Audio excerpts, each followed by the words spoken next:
Ian is sitting just here, and he was a former prison governor at Coldingley Prison in Surrey, and is credited with running the prison Blantyre House in Kent, that was said to have the lowest reoffending rate at that time.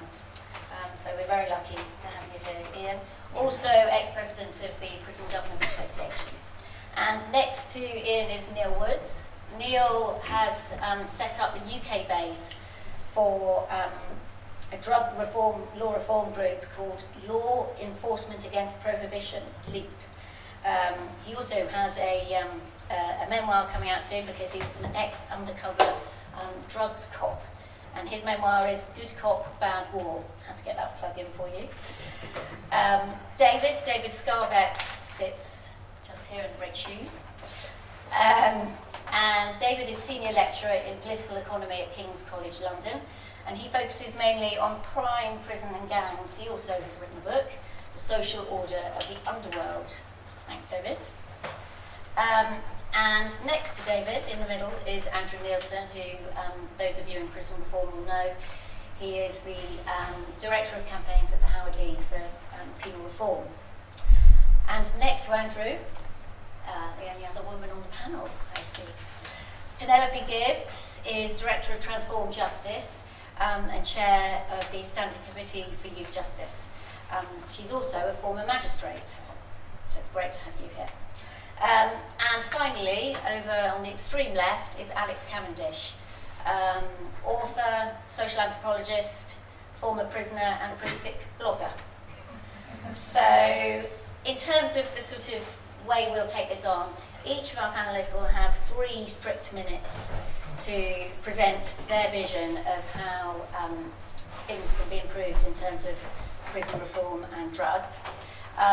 The emphasis is very much on the questions. We want to explore and give you an opportunity to pick up on any points that our speakers make.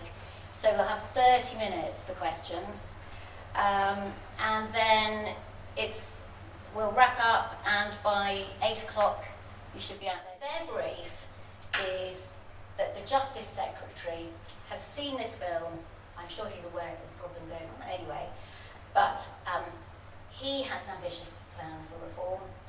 He knows he's got to settle some issues in terms of drugs, and he wants these guys to tell them in 3 minutes what he should do.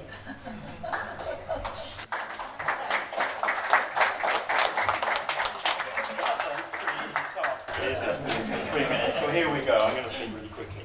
I think the first thing I would say to Michael Gove is, first of all, let's set the context of this. Drugs and being a crisis in prisons is not just a crisis in prisons, it's a crisis in society, actually. And prison just reflects that to some extent.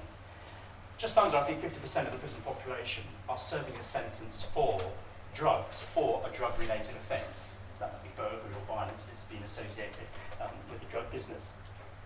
So drugs actually are an important driver of prison population.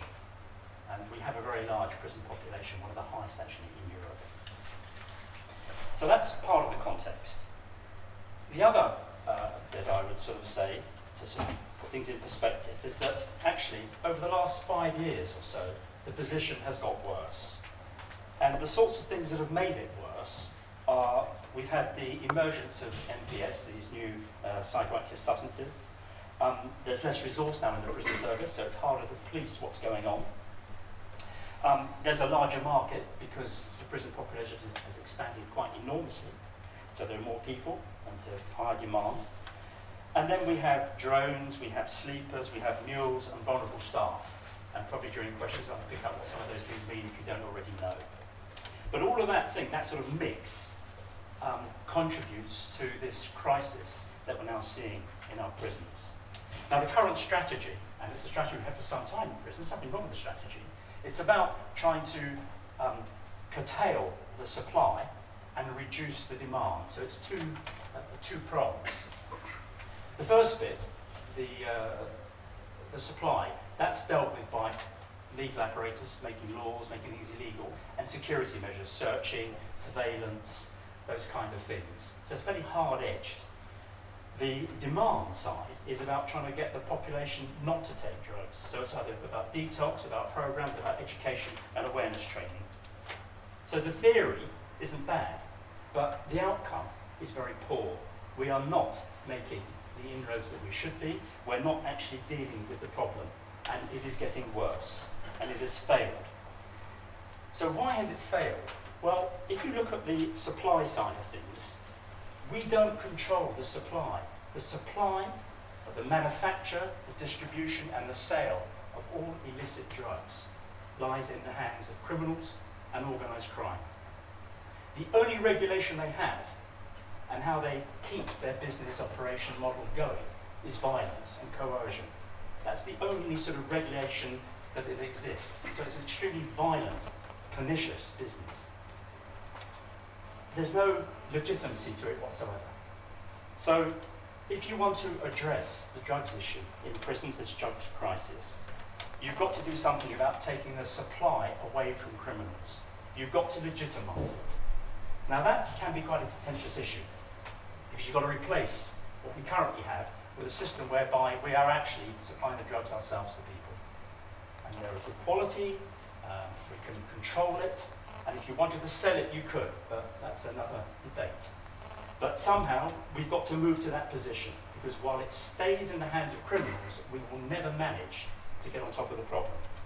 And on the demand side, well, yeah, we carry on doing some of the things that we're doing, we expand that, but essentially we have to take a longer term strategy, we have to educate people, school children, we have to kind of make people decide that actually they don't need to take drugs to get some enjoyment out of life. We have to change their mindset. We've been successful at doing those things and other things like, wearing seat belts or less use of tobacco. You can raise awareness, but it's a long-term project and we need to do that. I'll just leave you with one very radical thought about the supply bit. You've got to start somewhere. Prisons are very controlled environments. Why don't we, as a pilot, supply drugs to prisoners who need it in our jails or in one jail and obliterate, remove the violence and just sort of see what happens. Now it's just off the top of my head and I can go into a bit more detail later, but we've got to make a start somewhere. So I'll just leave you with that thought. Thank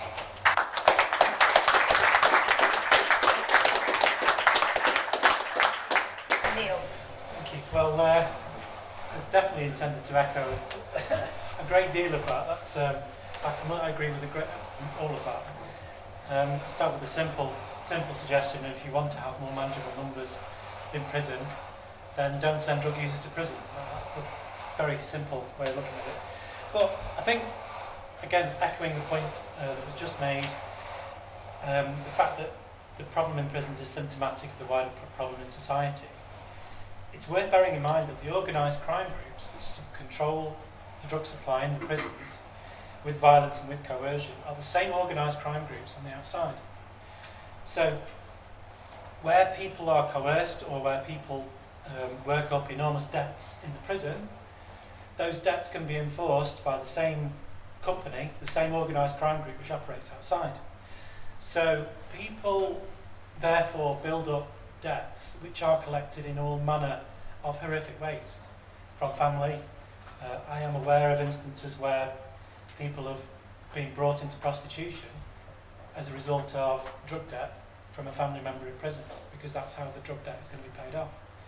And this kind of subversion really shouldn't be allowed to happen at all. And again, to reiterate the points we've just made, the only way you can really tackle that completely is to take the drug supply away from organised crime. Now, seeing as I'm actually meant to be addressing Mr. Gove at the moment, that's probably too hard to sell.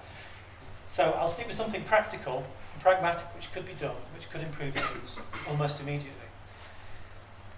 So prison reoffending is a massive problem. And I know many police officers are very exasperated about arresting someone 2 days after they come out of a prison sentence. And the reason for that, for one particular demographic, is problematic heroin users.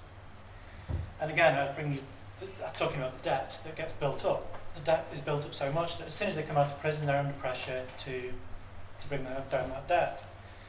Now, if you consider that each heroin addict commits on average 232 crimes a year. So that's less than 0.2% of the population committing 50% of the crime, acquisitive crime, that is. That's almost all shoplifting, almost all of it. 95% at least is by heroin addicts. 50% of house burglaries, most acquisitive crime. If the supply was taken away from organised crime, and there is a very simple way of doing that, it's called prescribing heroin. There are examples of where this works in Switzerland and elsewhere, but I would say that Switzerland isn't where they prescribe, they use heroin-assisted therapy. I would say that's not liberal enough. The starting point should be prescribing heroin, because if you look at the problem in prisons, the reoffending rate for heroin addicts is enormous. It's something in the 90s%. You could cut crime overnight, and you could totally bring down reoffending and going back to prison. And most importantly, overnight, you could take away the biggest cash cow of organised crime groups. The two biggest amounts of money for organised crime is heroin and cannabis. So that would be my pragmatic suggestion to Mr. Gove.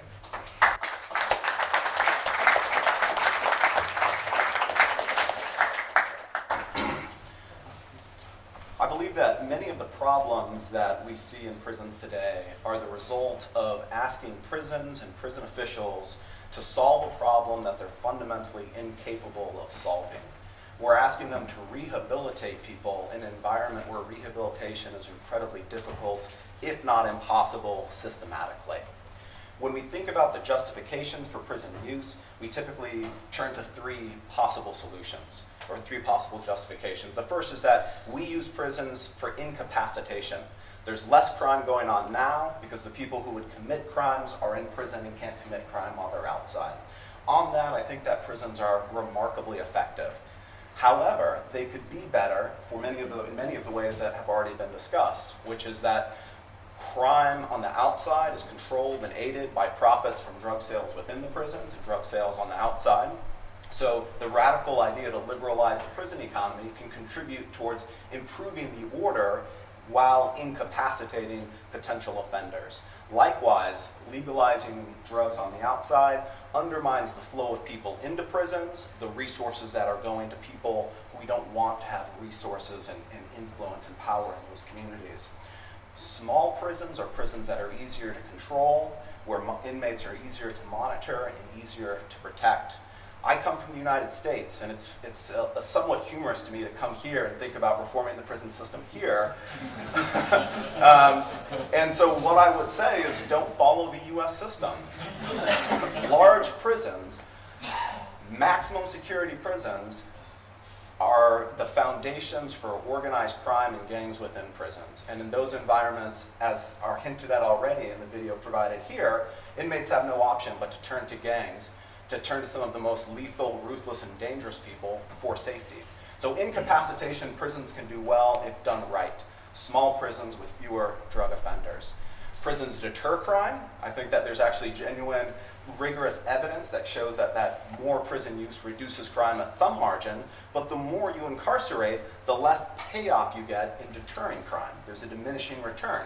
In the United States and in this country, I think we've passed the point of those diminishing returns. Rehabilitation. Let's take young men who are disorderly, who've broken the law, who come from disadvantaged communities. Let's cram them together in impoverished environments. Thank you.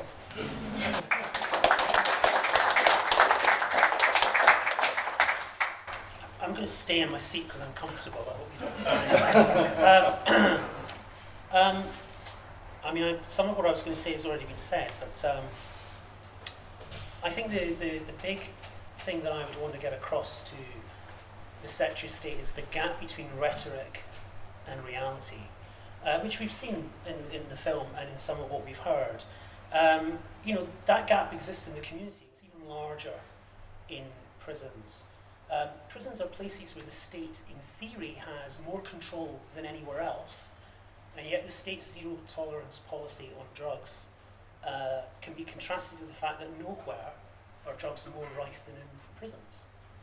There's something really wrong there. So I have three ideas for my 3 minutes with the Minister. The first is that you can't punish your way out of this problem. We recently analysed at the Howard League Ministry Justice figures on the use of additional days of imprisonment. This is when someone is sentenced and they're awarded additional days in prison for misbehaviour. And a visiting district judge will come in and there'll be an adjudication hearing. Not all prisoners can receive these additional days. So if you're on a short sentence or you're on remand, you can. That's worth bearing in mind because it's a capricious system. You know, it doesn't affect everybody. Two people can commit the same offence in prison, but some will get additional days and some won't.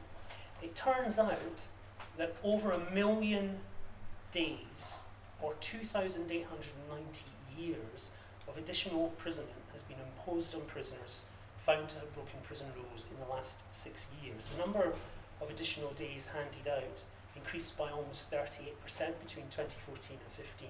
Now, not all those additional days will be to do with drugs, but a lot of them will. Either possession, failing mandatory drug tests, or, more importantly, the violence and coercion we've already heard about that goes around drugs. But that's a vicious cycle. You know, you've got an overcrowded, stretched system. They're then, you know, responding to that problem by handing out additional days of imprisonment, which means the system is even more stretched because prisoners will be spending longer again in the prison system. And crucially, does any of this change prisoners' behaviour?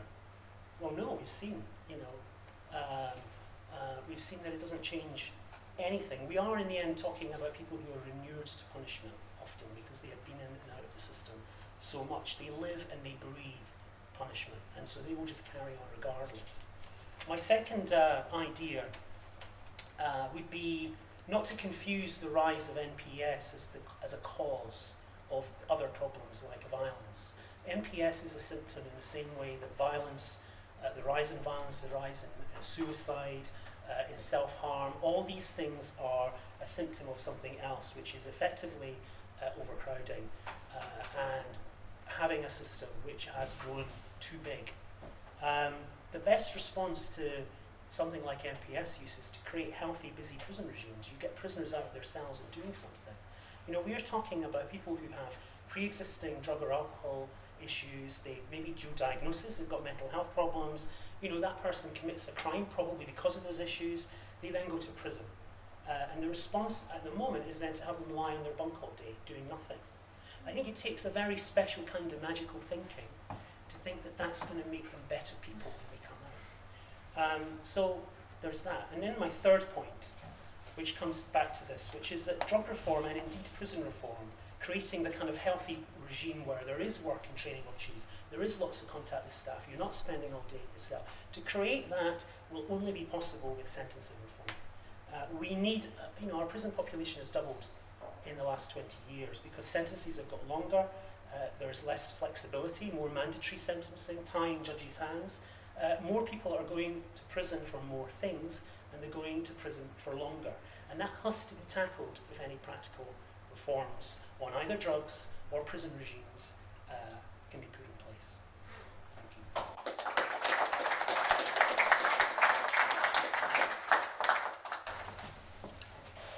Hi, I'd first like to say we've heard a lot of quite downbeat stuff, and it is very bad in prisons at the moment. But I think we've got an opportunity with drugs and prisons. So, Transform Justice, in collaboration with others in the sector, have commissioned some research on reframing criminal justice.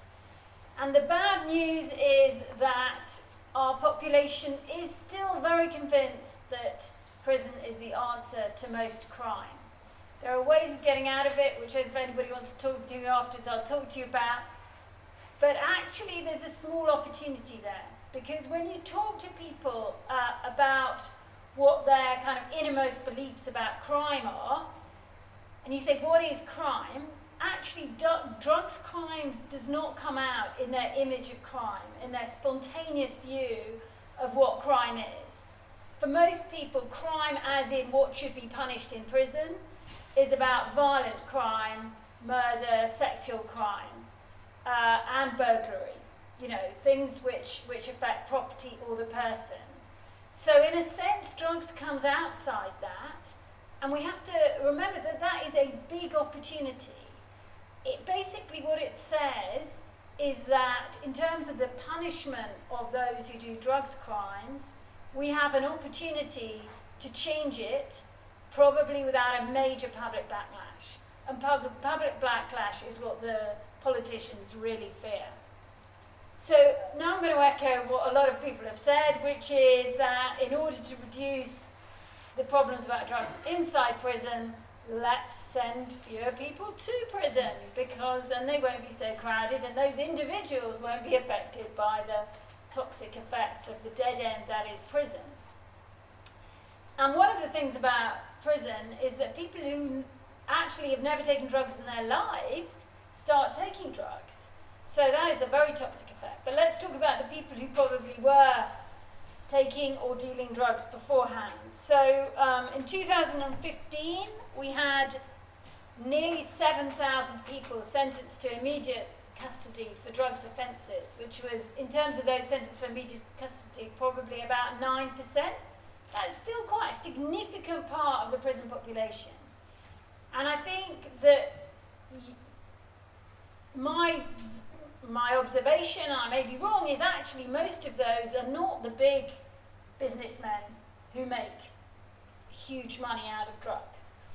They catch a very, very few of those, and in fact there are very few around, but the people in the prison are the minnows who are unlucky to have, they're at the bottom of the chain. So I think it's interesting to think that of those in prison for immediate custody, 13 were sentenced for possession of Class A or B, and that goes half A, half B. So you've got 7% there for possession of Class B drugs, which seems, for a non-violent crime, seems an odd way of dealing with it. And then 28% are there for production of Class B. Again, is that the best way to deal with a non-violent crime? So I would say, like Andrew, like others, but I'll talk just about the sentencing of those for drugs offences, that we're in a mad situation. Basically, imprisoning anybody for possession can only make them worse. There is other things we can do, particularly if that person is addicted, but imprisonment is incredibly expensive. So let's take the sentencing guidelines, let's take the primary legislation and basically completely bring the whole thing down.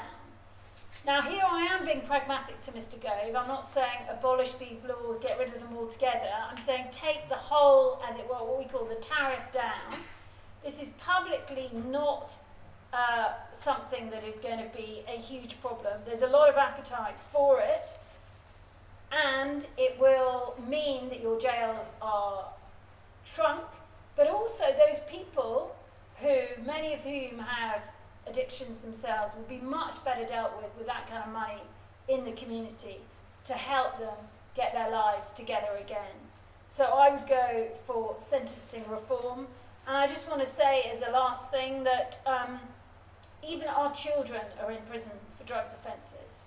So of the under 18-year-olds in prison at the moment, 5% are there for drugs offences. So we've got teenagers in prison, which does them absolutely no good. 70% reoffend on release for possession and supply of drugs. And as you know, all those people will have been controlled by somebody else much higher up this chain. They're unlucky to have been caught. I'm not condoning it, but to send children to prison for supplying drugs is even more crazy than for adults.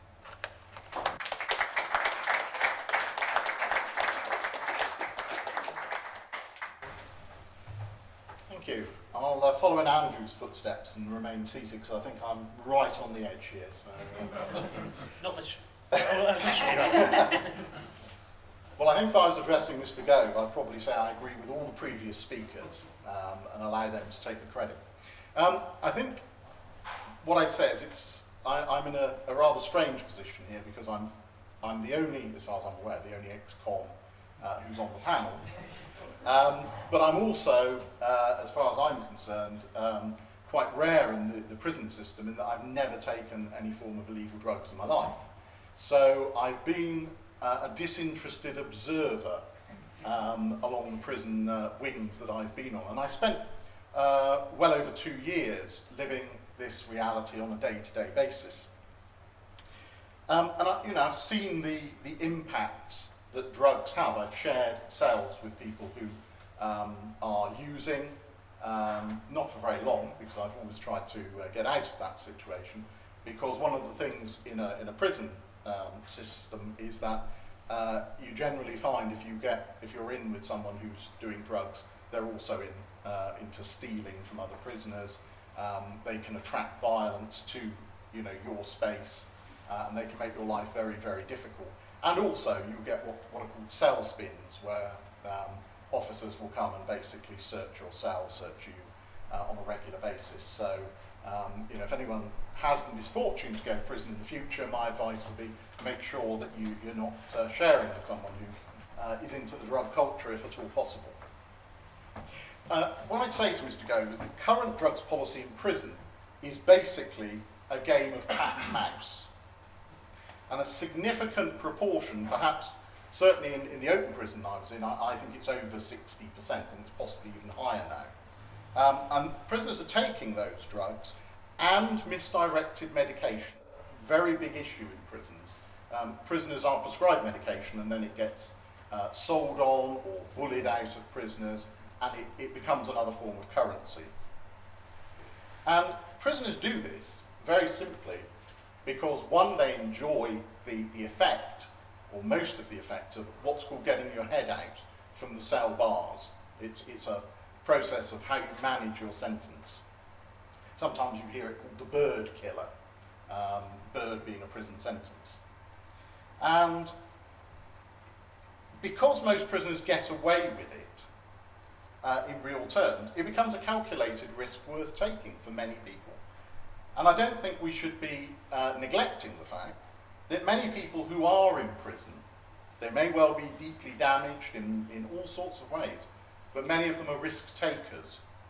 And that's often what underlies their offending behaviour, which has got them into prison in the first place. Now, one of my personal concerns, and I have raised this with the Ministry of Justice and with the National Offender Management Service, is that I think they are in denial to a large extent of the role played in the trafficking and supply of drugs into prisons and mobile phones, which are absolutely vital for the communication network that underwrites these criminal organisations. And these are coming in from a variety of sources. But believe me, I've seen so many smartphones, the latest iPhone models on prison wings, and they have not come in prisoners' body cavities. I can assure you that. You need them surgically removed. They are coming in from uniformed staff, a minority, I agree, but it's a major source of the supply. They're coming in from prisoners who have contacts on the outside, who are, in some cases, smuggling them in through devious means, but they don't come in through visits, generally speaking. And they're also coming in through civilian staff, and they're coming in through contractors who are authorised.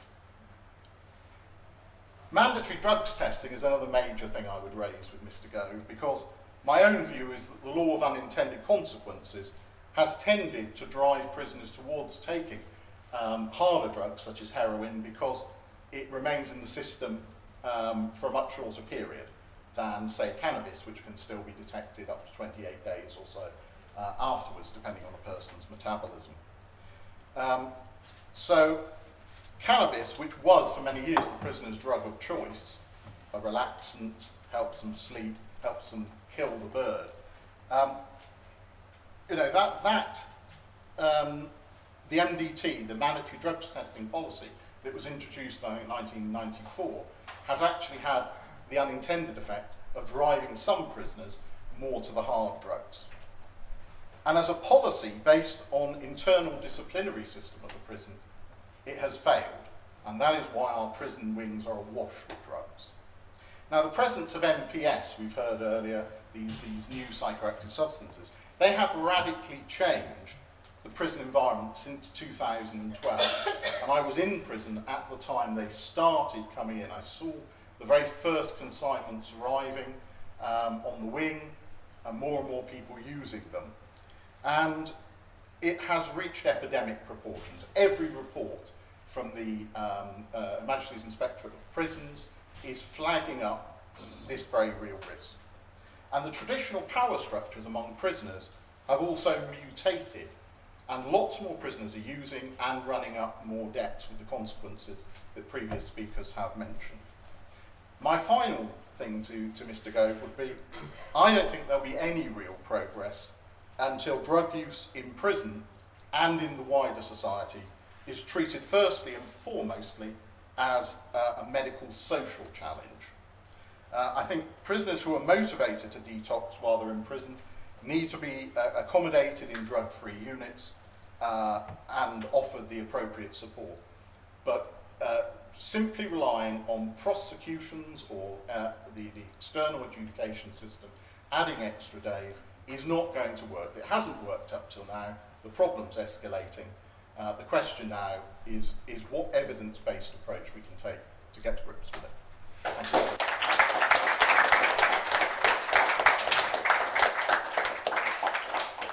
Thanks very much. Well, what we really want to do is, as I say, hear your questions and answers from the panelists. I'm sure you have loads of ideas that you would like to share with them. It's the usual drill. Very simple questions, please. No speeches. You're welcome to say where you come from, but don't feel you have to. And fire away if you feel you've got something immediate. Hi there, I'll stay seated. Solicitor by day and running the Labour campaign for prison reform by night. So my question is on the sort of broader element of prison reform. Do you think there's an issue in terms of the lack of clarity for the purpose of prisons? So, I mean, in what other kind of public policy area do you have so much money being spent on a public policy issue, but so much disagreement or lack of clarity, even within the Criminal Justice Act? There's not actually a very sort of set out idea as to what prisons are supposed to achieve, as you pointed out. Who's that directed to? Well, generally to the panel, or I mean, in particular, you spoke about the different uses of prisons, so I suppose To David. take David if you want to take the hit. There's an interesting divergence in the popular rhetoric is we use prisons for rehabilitation. We should use them for deterrence and incapacitation, and we do use them for punishment and retribution. And when you have these divergences, and you're not going to get, and no one's going to be happy, we're not going to accomplish any of those goals. I think we should name it the Ministry of Deterrence and Incapacitation, and that would better focus us on why we should use prisons. I would disagree with that in terms of I wouldn't see prison as a deterrence, because I think most crime is committed on a more spontaneous, reckless basis, and whatever prisons are for, I don't think there's evidence that they work as a deterrence. I think people think they're a deterrence because people think, according to our research, that most crime is committed by what they call rational actors. So people who are making a very logical, rational, individual decision about the benefits of committing the crime versus the chance of being caught and punished. So that is the sort of public view of it. But the reality is most crime is spontaneous. So I personally wouldn't say imprisonment is a deterrence. There's a real schism in public opinion about prisons, and it's a contradiction, which is that the public want people to be punished, and prisons do that. But they also want them to be reformed. And you actually see, where we have seen Ministry of Justice documents, but prior to the Michael Gove regime, that was a phrase that was used quite a lot, punishment and reform. What's the purpose of the system, punishment and reform? But these two things are almost antithetical, because sending someone to prison does lots of things, which makes it more difficult for them to be a better person. Takes away, if they've got a job, takes away the contact from their family, they might lose their children. If they have got some of the problems that I outlined earlier, and then you're basically going into an institution which is effectively, what it's good at is punishing you, but not so good at anything else, because it is a prison. It's not a hospital, it's not a school, it's not, you know, that's what it is. Then of course that it's not going to, you know, work so well. So we see punishment is definitely a purpose that prison does, although again, I think there is diminishing returns when you keep punishing people and people get inured to it. I think the reform, the rehabilitation side, which we're hearing all this rhetoric about now, is actually, ironically, the least, I think the least sure purpose that there is with prison. And then yes, it incapacitates, and there is a degree to which it deters, and the degree to which penalty is absolutely right. It doesn't really. But those are the two things that I think are really in absolute conflict with each other, and no one's talking about that.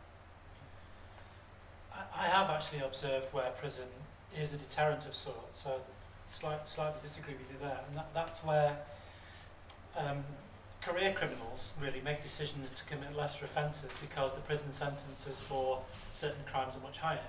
So, for example, a house burglar will move into commercial burglaries because of the prison sentence has gone up for house burglars. I've heard them say this to me. Or they will make the point that having certain articles with you in a house, so you committed an aggravated burglary, they will avoid things like that. So there's a sort of interesting sort of stepping down of offences, or a sort of containing of some more serious offences by prison. But the point I'd really like to make in terms of drugs offences, the coalition government published the comparators report, which studied how different countries around the world punish drugs offences. And the evidence from that report clearly showed that it didn't matter what level of punitive measures a country took, it didn't have any impact on drug-making decisions. So in summary, people are not put off by prison for taking drugs. Gentleman at the back on the left in a jacket. John Lee Kling, I run a medical cannabis charity, United Patients Alliance. I'm just asking the question about, we've got a panel here wanting to look at criminal justice and prison reform in an environment where a bill has just gone through our justice system, which I think most people would agree is, quite frankly, one of the worst bills to go through since the Misuse of Drugs Act 1971, with NPS, which suddenly bans everything unless it's specifically allowed. And also introduces a disparity between the way people on the outside and the people on the inside are treated because of its possession rules. With such an incredibly backward step, being able to get through the system as easily as it has, how do we address that? Alex? Well, I think we could say safely it's the Dangerous Dogs Act for drugs.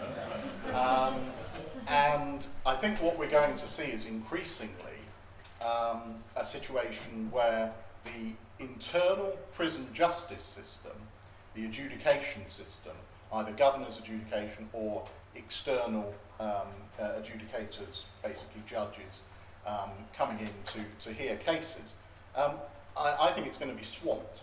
I mean, it's already under enormous pressure. I mean, many prison offences people get charged for them, they never actually get brought to justice, as it were, because either there's such a backlog they run out of time, or people are released, particularly those on short sentences, those on remand to punish people who are unconvicted of the principal offence. So I think approaching it from a disciplinary angle was completely the wrong thing to do. And if I'd been advising Michael Gove, it's what I would have advised him to keep well away from, because I think there's chaos in the offing. I think what's interesting though is that bill came out of the Home Office, not the Ministry of Justice. And we're actually addressing Mr. Gove as the Ministry of Justice. I wonder if Ian, you've got anything to contribute to that? Regulation, the regulation that we have doesn't work, so more of it isn't going to make it work any better. It's just going to be another problem, and it will need to be undone at some stage because it will be a hindrance. It's as simple as that. But the answer to that bill as well is Labour, because obviously it was a government bill and it got through because Labour didn't oppose it. So, a gentleman at the back with a... John Copper, I spent 17 years in the British Army. Sentences and one kind of stuff. In the UK, we learned to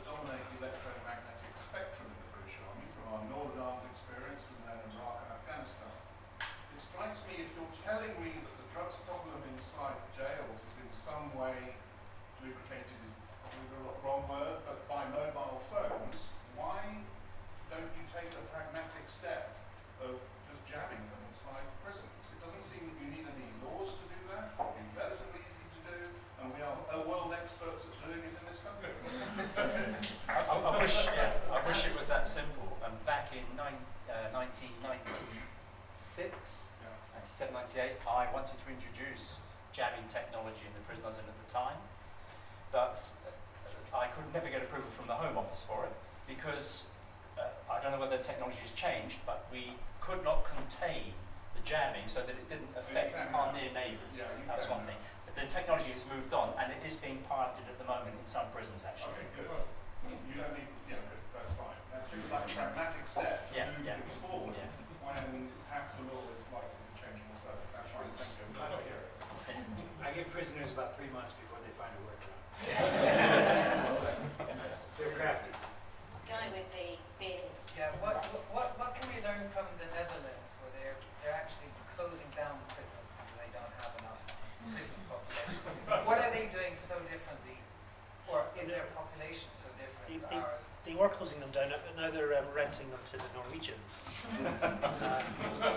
Who don't have a very high population themselves. They do have a waiting list, though. No, but they have such a small system, and interestingly, it's drugs that's all about. It's about foreign national prisoners. Overwhelmingly, Norway has experienced, I can't remember, it's about 25% of the prison population is now foreign national. Ours is about 11%. We think that that's a big deal, but and it's people in the drug trade who are moving usually from Eastern Europe, and they're coming to us, but they get caught somewhere in between. And Norway's one of the places to get caught, and now they're going to Holland to actually serve their sentence. So it's yes, they are closing prisons, and they're also renting some of them out. So it's demographics. No, sentencing reform as well. Yeah. Over the last sort of 20 years. I mean, they started at a different point to us, and they've also reformed, I think. Yeah. You know.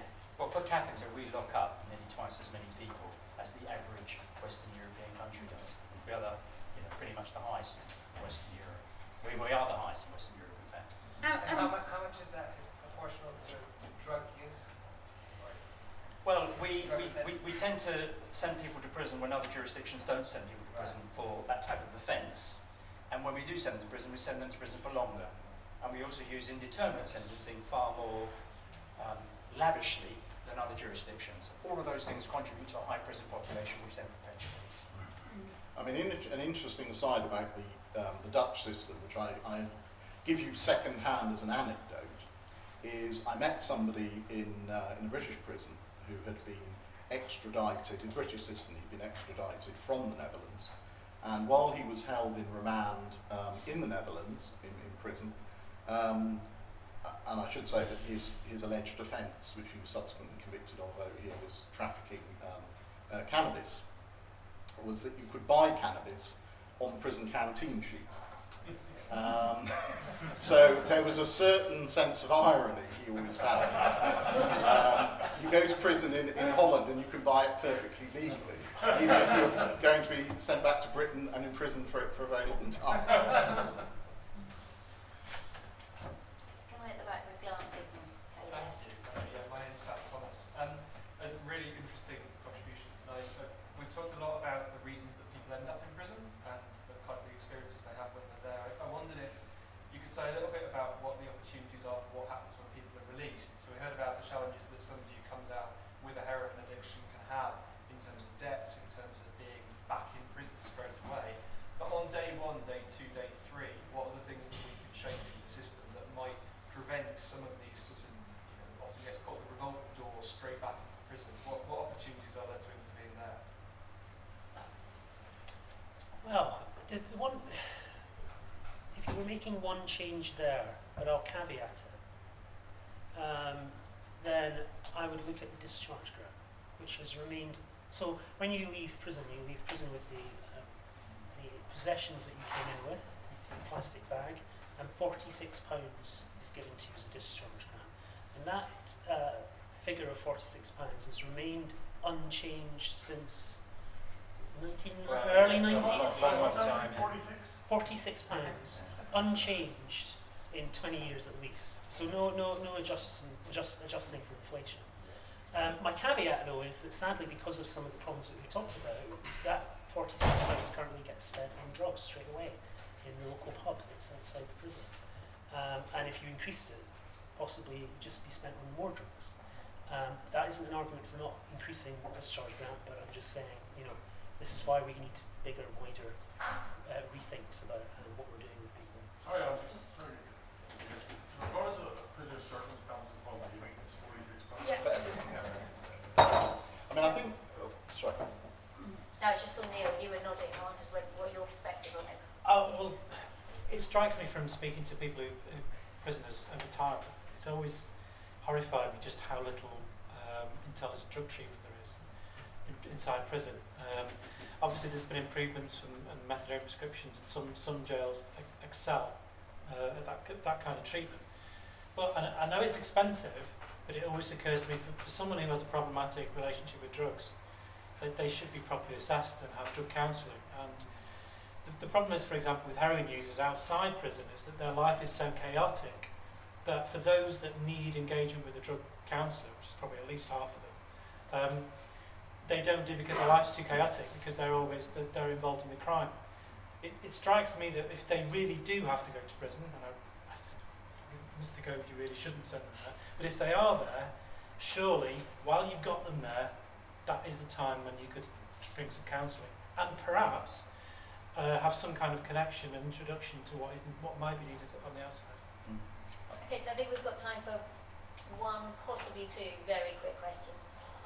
The impetus for drug law seems to have come out of America. The majority of that's fallen on pot smokers, almost 1 million arrests a year at the peak of it. As the panel, why do you think Obama's maintained marijuana as a Schedule 1 drug as harmful as heroin and more harmful than cocaine? Perhaps David could elaborate.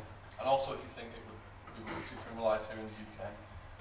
I think that he's essentially allowed states to legalize marijuana, and it's hard to ask for more from a president.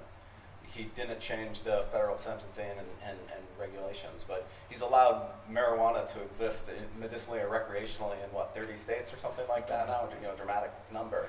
So I mean, I just sort of recently am sort of thinking that he's actually done a pretty remarkable job, given the constraints that he's not an autocrat who can just wave his hand and change the way that not just the federal but all of the states work as well. So I give him a little more credit than I would have maybe a couple months ago.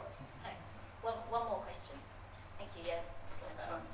I was just wondering, because how can you get the right people to care about these issues?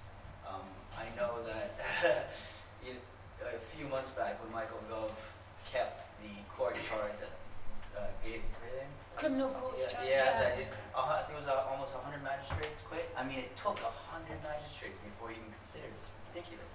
So how can we get the people that matter to consider these awesome arguments, essentially? I think essentially you've got to look at public opinion, because what politicians will say is they reflect to some extent public opinion, but what's public opinion based on? Often it's based on what they read in the media, and what they read in the media is often very distorted. So it's a very vicious circle. So the information that's put out needs to be consistent and accurate. People need to be well informed. When they're well informed, they'll make much better judgments and have a much better view, which hopefully would be reflected then to the politicians that won't feel that they're putting their careers at jeopardy if they were to follow a particular line. So it is quite a complex area, but there's an awful lot of misinformation out there, and unfortunately that misinformation has such legitimacy amongst the population that it's really difficult to sort of break that. But that's one of the challenges that has to be done. But our research would say that the opportunity is already there with drugs crime, because people don't perceive it. Obviously they perceive it as a crime, but they don't. It's not in their head as something which they want to have badly punished, etc. So actually it comes outside the normal public view, and it's a challenge for this team to get the politicians to understand that there is an opportunity here which is, as it were, different to other crimes. I think the other thing is, when it comes to prisons at least, and I think drugs as well, the film we saw at the beginning, that didn't happen without the Ministry of Justice agreeing to let the BBC in and giving them what I would say was, from my experience, unprecedented access. I mean, that was not like those documentaries they used to do on ITV, Inside Holloway or whatever. That was a whole different kettle of fish. It was unvarnished. Now that was very politically risky for them, and I spoke to people around Gove in the run up to it, and they were feeling that risk. but I told them that I felt it was the right thing to do because that's my job. But I think it was the right thing to do, let the public see what's going on. The more that counters some of the misinformation, the more it just explains. You know, people see prisons as out of sight, out of mind. Most people haven't been in a prison, they have no idea what it's like. And that kind of stuff is really powerful. And the Ministry of Justice have done a lot of, in fact, Gove, the jury is out, pardon the pun, on Michael Gove and his reforms, not least because they're kind of frozen with the European referendum. And we've just heard today that his, this bill of reform that's much vaunted is not going to be published until autumn now. So the jury is out there, but if there's one thing he's done, which is, other than reverse some things his predecessor did, like the books ban and the criminal courts charge, the one thing he's been really good at is this media strategy of actually engaging with the media and showing the public what it's really like.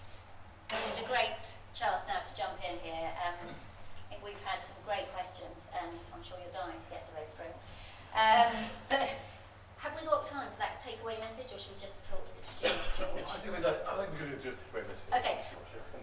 So really, really quickly, each of you, you have not let off the hook yet, 30 seconds to convince not just policymakers but members of the public what they can do to improve the situation with drugs in prison so that this prison reform is a realisable aim. First of all to Ian. Well, don't send people to prison for drug offences because they're generally short sentences, the reconviction rates are really high, they commit high levels of acquisitive crime which drives up costs across the piece and achieves nothing, and they actually, the more time they spend in prison, the worse they get. So we spend a lot of money on making them worse, and it's absolutely bonkers.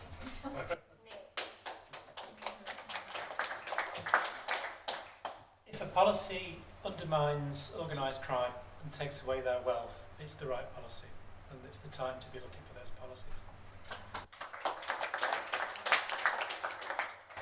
I'd say that you can't solve a person's problems by punishing them, and that applies to people's drug problems. And that people should be more open to, I think, technological advances that will allow for a custodial style treatment outside of prisons, and we should be more open to that.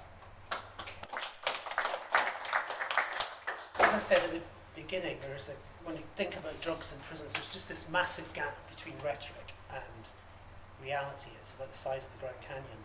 Now, reality is reality. It's hard to change. It can be changed, but it's hard. Rhetoric's a lot easier to change. And I think we need to narrow that gap, because that is the gap that all these drugs are flooding through. And it's not just drugs, it's human misery.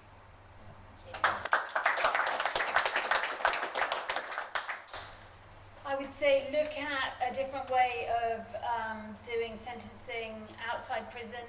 So I know that Gove is really interested in drug courts. Now, America is a terrible system in many ways, but they actually have some amazing drug courts where they work with people and offer them support in every way, housing, mentoring, work, etc. And having seen people going through those courts, I really think they can make a difference.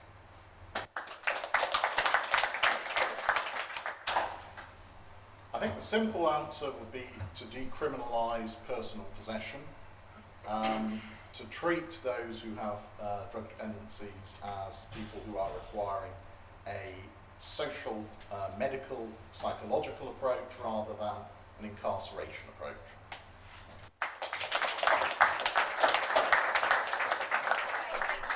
Thank you to all the panellists. You've been fantastic with your contributions. We've made you welcome.